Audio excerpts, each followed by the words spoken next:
सदर रियासती बीजेपी व रुकन पार्लियामेंट बंडी संजय, बीजेपी के राज्यसभा के रुकन डॉक्टर के लक्ष्मण और दीगर बीजेपी कायदीन ने आज सिकंदराबाद रेलवे स्टेशन पहुंचते हुए रेलवे ओहदेदारों के साथ 19 जनवरी को वजीर आजम नरेंद्र मोदी की जानिब से सिकंदराबाद का विजयवाड़ा वंदे भारत रेल के इफ्तिताई तकरीब के सिलसिले में तबादला ख्याल किया।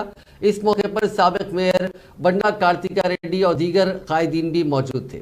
लक्ष्मण ने मीडिया से बात करते हुए बताया कि वजीर आजम मोदी 19 जनवरी को वंदे भारत रेल का इफ्तिताह अमल में लाएंगे। उन्होंने बताया कि वजीर आजम ने तेलंगाना में सिकंदराबाद रेलवे स्टेशन को असरी बनाने के लिए 700 करोड़ रुपए और काजीपेट कोच वैगन के लिए 521 करोड़ रुपए मंजूर किए हैं। उन्होंने बताया कि इसी तरह मरकज की बीजेपी हुकूमत ने तेलंगाना में 1 लाख करोड़ से ज्यादा के कौमी शाहराहें तामीर की है।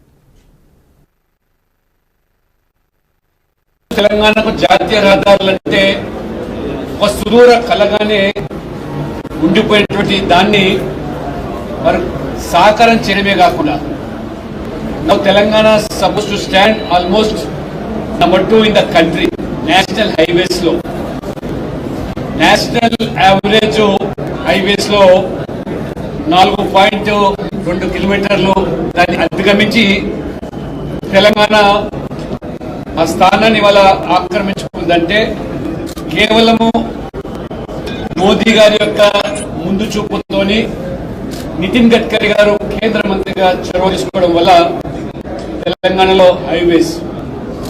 రెండోది రైల్వే లైన్స్ కూడా పెద్ద ఎత్తున కేంద్రం తన వంతు బాధ్యతగా ఇవాళ ఎంఎంటీఎస్ కానివ్వండి లేదా డబ్లింగ్ విషయంలో కానివ్వండి గేజ్ మార్పిడి విషయంలో కానివ్వండి తెలంగాణ అన్ని ప్రధానమైనటువంటి ప్రాంతాలకు అనుసంధానం చేస్తూ సర్వతోముఖాభివృద్ధికి దోహదపడుతుంది. దానికి అదనంగా ఈరోజు రేపు బహుశా అధికారికంగా ప్రకటన